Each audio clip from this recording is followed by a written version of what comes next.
Bom dia, equipe ouvinte do Jornal da Manhã. Faz tempo que Dias Toffoli vem posando de conciliador no STF. Geralmente ele concilia os interesses do PT e os da sociedade. É dele, por exemplo, a ideia da solução intermediária sobre o momento da prisão de um condenado. A maioria esmagadora dos brasileiros quer que os criminosos condenados em segunda instância sejam presos, como aconteceu com Lula. São 79,4% de acordo com pesquisa recente do Instituto Paraná. O PT defende a prisão após o trânsito em julgado, ou seja, após o esgotamento dos recursos no STF. Toffoli sugere, então, a prisão após o esgotamento dos recursos no STJ, a chamada terceira instância. No episódio do pedido de Lula para comparecer ao enterro do irmão mais velho, Vavá, o comportamento de Toffoli foi similar, com a diferença de que do outro lado do PT estava a juíza Carolina Lebos, da Vara de Execuções Penais de Curitiba, que negara o recurso com base em manifestações contrárias feitas pela Polícia Federal e pelo MPF. Ela apontou que, segundo o artigo 120 da Lei 7.210, os presos poderão obter permissão para sair do estabelecimento mediante escolta quando ocorrer falecimento do irmão, mas que o verbo poder exprime noção de possibilidade, de modo que a decisão é conferida à autoridade competente, que poderá conceder ou não a permissão.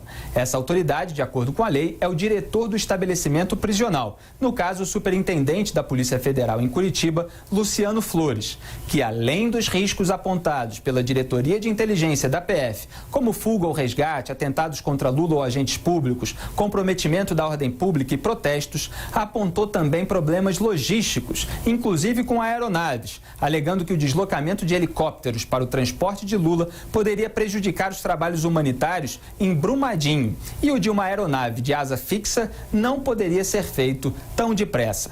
Carolina afirmou que seu juízo não é insensível à natureza do pedido de Lula, mas ponderando-se os interesses envolvidos no quadro apresentado, a par da concreta impossibilidade logística de proceder-se ao deslocamento, impõe-se a preservação da segurança pública e da integridade física do próprio preso.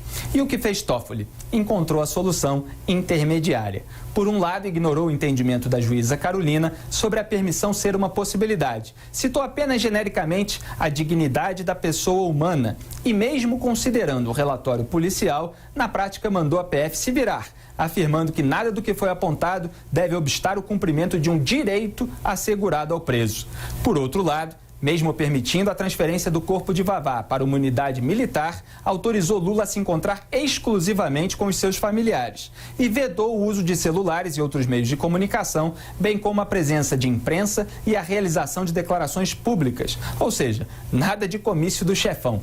Como se isto não bastasse para tirar o sentido da viagem de Lula, Vavá foi sepultado antes que desse tempo de Lula chegar ao cemitério em São Bernardo do Campo, de modo que o presidiário acabou tendo argumento para desistir de viajar.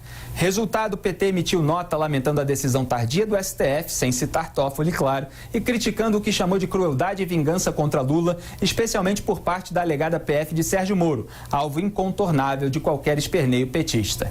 E o que fez Toffoli? Em vez de rebater argumentos da juíza Carolina, preferiu afetar superioridade com um ataque genérico, sem citar nomes. Ele declarou que o juiz não pode acordar de manhã e decidir: vou solucionar tal problema da sociedade. Se um juiz quer ter desejos e ir além de sua função tradicional, que vá ser deputado. Uau, como ele é superior, hein? Só não supera a própria necessidade de afagar o PT. Nem a decisão dele, nem a dela estavam juridicamente erradas, dada a margem de interpretação da lei e das circunstâncias específicas do caso. Mas na hora da conciliação, Toffoli normalmente acaba indo um pouquinho mais para o lado vermelho. Eu sou Felipe Moura Brasil, para o Jornal da Manhã.